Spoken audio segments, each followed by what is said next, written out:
आत्ताच्या घडीची मोठी बातमी आता समोर येते। 54 लाख नोंदी बोगस असल्याचं आढळण्यात आलेलं आहे।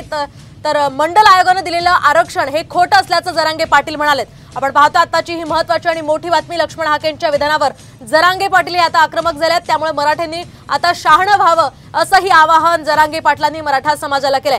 54 लाख नोंदी या बोगस आहेत या संदर्भातलं विधान मनोज जरांगे पाटलांनी केलंय। वडीगोद्रीमधल्या आंदोलनाला मी विरोधक मानलं नाही, त्यामुळे मी त्यांच्यावर काही बोलणार नाही।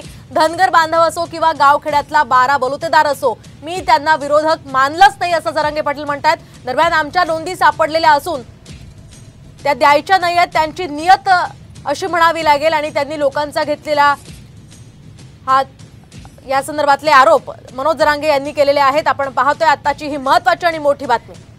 मी कोणाला पाडा म्हणलो का, कोणाला निवडून आला म्हणलो का, मला महाविकास आघाडीचं देणं घेणं नाही। पण आमच्या नोंदी निघाल्या असून रद्द जर करा म्हणत असले तर याला म्हणायचं मराठीविषयीचा द्वेष आणि आता महाराष्ट्रातल्या मराठ्यांनी शान व्हावं।